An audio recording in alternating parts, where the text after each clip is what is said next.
decided to make a random video about Club Penguin. So, hi! First of all, I have a cold, so if I sound weird and have an annoying voice, sorry about that. Anyway, today I'm going to talk about some good old Club Penguin memories. Club Penguin was one of my favourite games as a kid, and I have so many positive memories of it. So I've decided to share some of them and talk about Club Penguin today. I first found out about Club Penguin's existence from an advert on a now extinct Disney channel in the UK called Disney Cinemagic. And that's how my Club Penguin addiction started.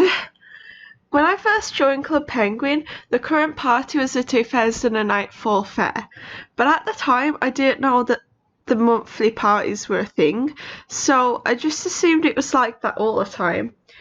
I loved the fair games and found them really fun.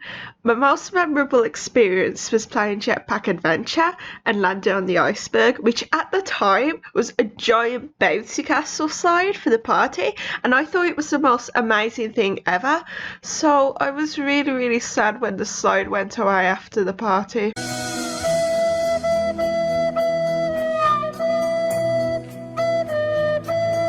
If you're ever into Club Penguin like I was, you'd know about the penguin mascots that occasionally roamed around the island during the parties. Well, I have a very special memory involving one of these. During the Festival of Flight party in 2009, I was hanging out with one of my Club Penguin friends I had at the time, and we were flying to the tallest mountain, and we were the only two on the air balloon ride at the time. When we arrived at the tallest mountain, Gary the gadget guy was there. He was there for around 5 minutes, I think.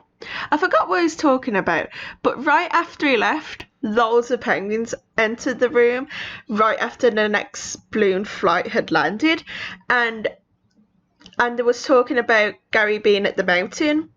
And I'm pretty sure they knew he had been there because of those old Club Penguin mascot trackers.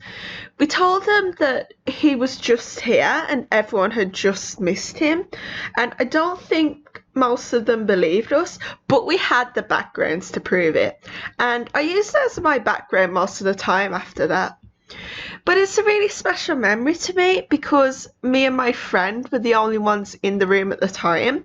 Most of the time when there was a famous penguin around the island and they were there, the rooms were so full and it was hard to spot the famous penguin amongst everyone else, but he was right there and talking to us.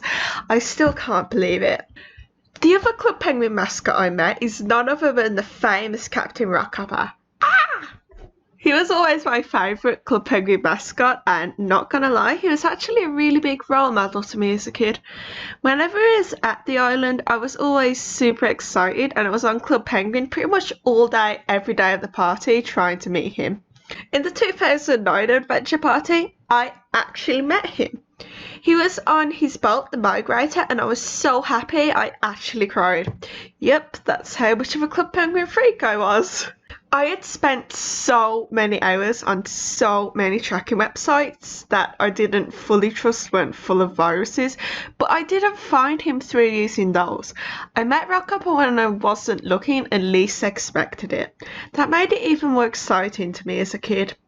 At the time I'd met him, they changed the background he gifted you once you did. And I was really upset at the time because I preferred the classic old school Rockhopper background. But looking back, I'm glad I met him while he was giving out this background instead of the other one, because you could only receive the one I had from meeting him at this specific party, which made it more rare. And out of all of my time on Club Penguin, I'd only ever seen a few other penguins using this background. Last but not least, something that I've spent way too many hours doing and that you can't make a nostalgic Club Penguin video without mentioning is trying to tip the iceberg. I have so many feelings about tipping the iceberg. Everybody that had played Club Penguin has heard this rumour. The rumour that has intrigued so many people. There were so many rumours like, if you get 50 penguins and 50 puffles to dance at the top left side of the iceberg, it'll tip over. Or if everybody on the iceberg uses a jackhammer, it'll tip.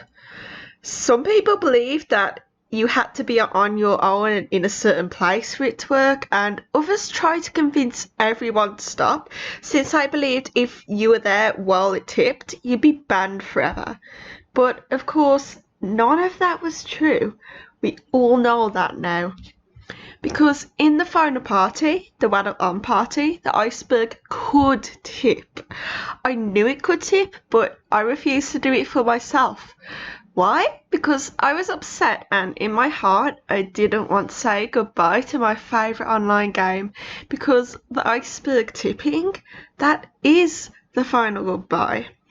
Because the iceberg tipping rumours started with the community, the iceberg was never meant to tip in the game. There were a few references to it tipping made as time went on because of all the rumours spread about it, but the point stands, it was still never meant to tip, which made me sad when I first heard about it tipping, because to me it felt as if it was all just a closing gimmick, but in actuality it signifies so much more than that, because from the closing plaque you can see that the iceberg finally tipping is just a celebration of the Club Penguin community as a whole, and that the Club Penguin team were just encouraging others to be united and help each other out, which is something the Club Penguin, especially in the earlier days, was all about.